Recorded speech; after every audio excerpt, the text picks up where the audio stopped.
Mismong galing sa bunganga ni Senator Raffy Tulfo na marami na namang mga medical practitioners ang galit sa kanya.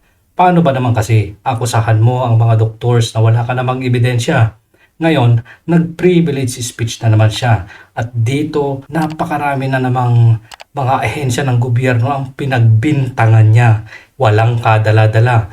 Ano ba itong pinagsasasabi natin na privilege speech na naman ni Raffy Tulfo na sinusubukan niyang iligtas sana ang kanyang sarili pero lalo na naman siyang lumubog. Narito, panoorin natin. President, if you remember last April 2, 2024, our hardworking senator from Davao, Senator Bongo, conducted a hearing for the Committee on Health and Demography where I raised several concerns in the medical community. One is the Hardworking daw si Senator Bongo. Natural, umalis ka nun eh. Iniwan mo eh. Nagpunta ka sa RTIA eh. bullying of residents by their senior consultants. And after that, Mr. President, it opened a can of worms, if you will, dahil sunod-sunod po natanggap ko ng mga tawag mula po sa medical community, particular na po mga doktor, because they want to clean their ranks, and they came to me voluntarily to offer information that would help na para mapaganda po ang pamamalakad sa ating medical community. Now, Meron kaya siyang may lalabas na ebidensya? We'll see. I also raised a question about the violation of the Generics Act of 1988. I mentioned to Health Secretary Ted Herbosa that there are instances when patients in hospitals are forced to purchase expensive branded medicines from the hospital pharmacy. Minsan pa, walang choice sa pasyente sa branded o generic pag nirasyon na ng nurse ang mga gamot. Sa hirap ng buhay, naniniwala po ako sa dikain ng Generics Act natin dahil kawawa po ang pangkaraniwang mamamayan na walang pambili ng gamot. I was surprised when Secretary Herbosa said that there are instances where doctors really prescribe branded medicines because sometimes it is more effective and more potent. Sinabi ko po sa kanya, kung ganun pala, bakit at dapat hindi napruba ng FDA ang nasabing generic na gamot kung wala naman pala itong bisa? Mas lalong mapapamahal si Juan de la Cruz. Kung ang murang gamot ay hindi naman pala gumagana, dapat dumadaan talaga sa masusing pagsisiyasat ng FDA ang mga ito. Nung nasabing hearing ngayon ko na inilatag kay Secretary Herbosa ang issue tungkol sa mga junket trips ng mga doktor sa iba't ibang bansa kung saan Doon mo inilatag o doon ka nag-akusa. Wala ka kasing ebidensya. Paano hindi magagalit ang mga doktor sa'yo? sponsor ang mga pharmaceutical companies. Medyo nagtalo kami ni Hindi kayo nagtalo. Pinahiya ka niya, Senator Raffy Tulfo. Secretary Herbosa. Dahil dito sabi niya, bawal na daw ito dahil tayo ay signatory ng Mexico Protocol kung saan bawal ang mga medical professionals na tumanggap ng mga benefits or gifts from pharma companies. Sabi niya, sinusunod daw ito ng mga medical organizations.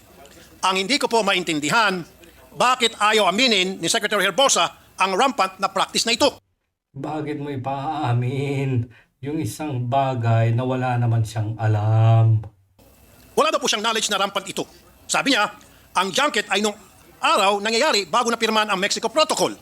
Pero kung meron daw may mga regulations na pwede naman kasuhan ng mga pharmaceutical companies na lumabag dito, paulit-ulit siya niyang sinasabi na kasuhan ng mga pharma companies. Of course, yun naman talaga ang dapat gawin. Kasuhan mo kung may ebidensya ka.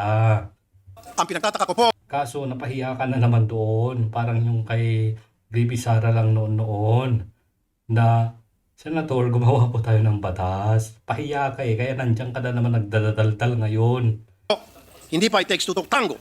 Dapat may liability din ang mga doktor. Medyo marami pong hindi natuwa sa akin sa medical community. Marami talaga. Marami. Akusahan mo ba naman sila ng walang ebidensya? Gusto ko po linawin, malaki pong respeto ko sa medical practitioners.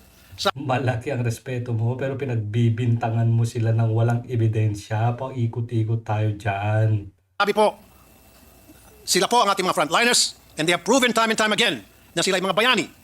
But this lukewarm reception of my concerns is what bothers me. Bakit parang hindi bothered ang DOH? Talaga bang walang dapat ikabahala? Hindi po. After the hearing, ang daming nag-confirm ng mga sinabi ko. Mga sino-sino sila? Pwede mo bang iharap? O invento time na naman yan? Ito pa mismo ang lumapit sa akin after that hearing. Apparently, I opened a can of worms in the medical and pharmaceutical industry. Mr. President, a well-respected doctor approached me regarding a multi-level marketing scheme involving doctors and a certain pharmaceutical company, the Belkens Pharmaceutical Incorporated, in existence for 17 years. Under the scheme, doctors are given gifts, watches, cars, cash, etc. for them to meet their quota. They also earn from doctors in their downline.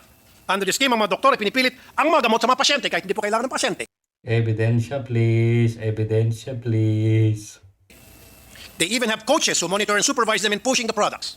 The pharma companies are able to track the activities of these doctors and determine who are indeed delivering and performing well. Ibig sabihin, nakamonitor po ang aktibidad ng mga doktor base po sa kanilang mga pagreseta.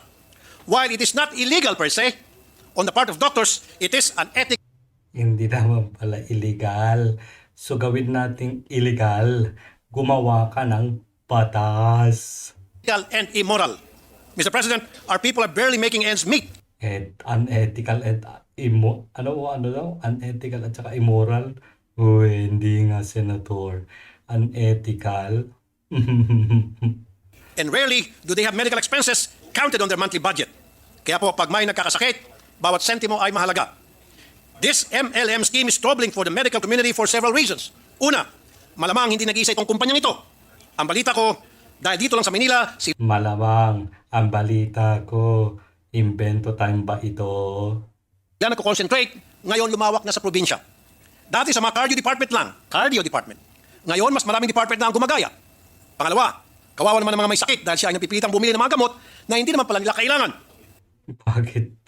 May ba nagre-reseta ba ng gamot na hindi kailangan at kawawa yung maralita, yung pobre, nabibilhin yung gamot na hindi naman niya kailangan?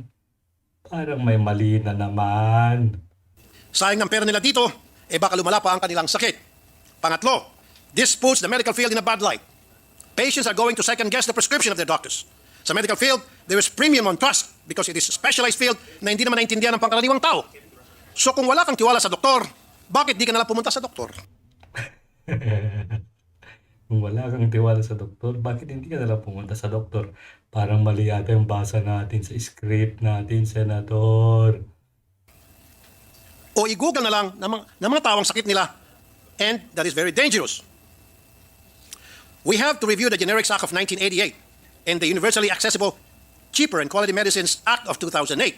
Kasi nga po, si Secretary Herbosa mismo nagsabi Kawawa daw, Secretary Herbosa na naman.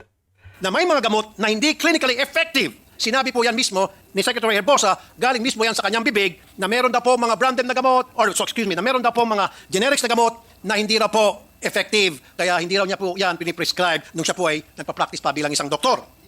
Not all medicines are created equal. Some have varying bioefficacy and bioequivalence. Kung ganun pala, bakit hindi ito in-address ng FDA? Why do we approve generic medicines and tell people that it's the same as branded ones kung hindi naman pala ito epektibo? I still believe in generic medicines, pero dapat it should really be equivalent to branded ones insofar it is clinically effective. The FDA has to be at the forefront of this concern. What tests are they doing to check on the potency of these medicines? Paano nakapasok sa merkado ito mga ineffective na gamot? Malawak ang sakop ng mga scheme na ito sa pharma industry. Kasamang FDA, mga opisyal ng ospital, Pa naman yan, wala na naman yatang kuryente. Ay, problema na naman talaga itong kuryente. Mahal-mahal na kada bayad. Lagi na lang daw wawala.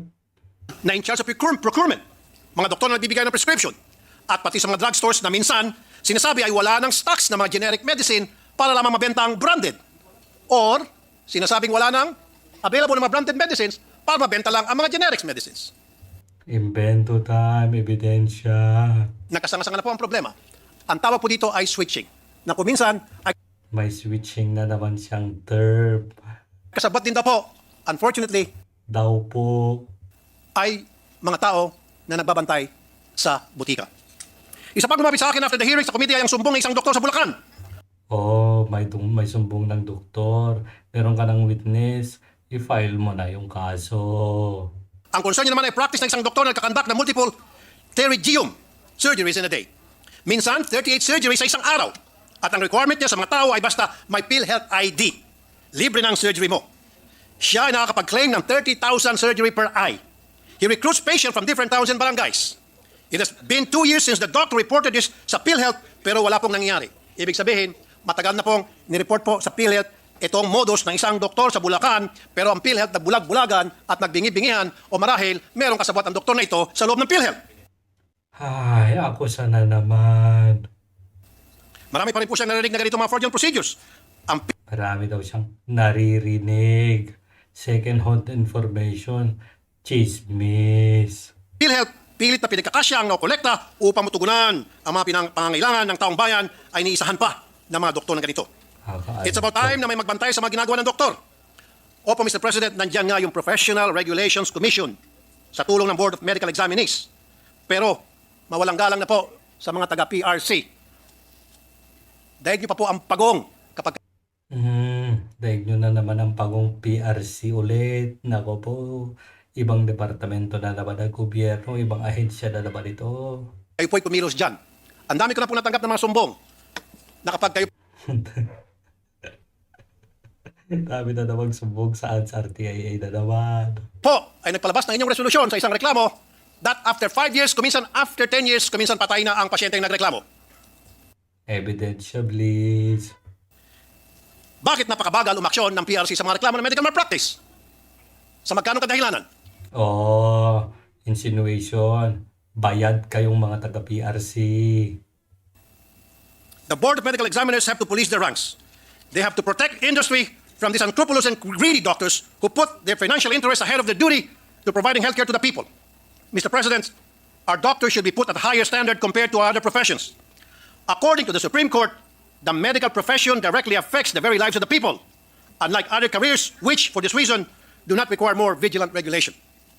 I hope that through the Committee on Health and Demography, we can end the schemes that harm the medical field and our people. I believe there is a need to put stiffer penalties for these unethical and immoral acts. They must be declared illegal. Finally, it will be useless if these laws could not be implemented by a competent disciplinary board. The PRC must go to the bottom of why administrative cases filed against doctors are not resolved. Finally, FDA must review its procedure in regulating the pharma industry to ensure only quality medicines are given to patients. It is the policy of the state to protect public health, and when public interest or circumstances of extreme emergency so require, it shall adopt appropriate measures to promote and ensure access to affordable quality drugs and medicines for all. That ensure that these are not just words, but a reality for our people. Thank you, Mr. President. Salamat. Maraming salamat, Senator Tapos na Raffy pala. Tulfo. Majority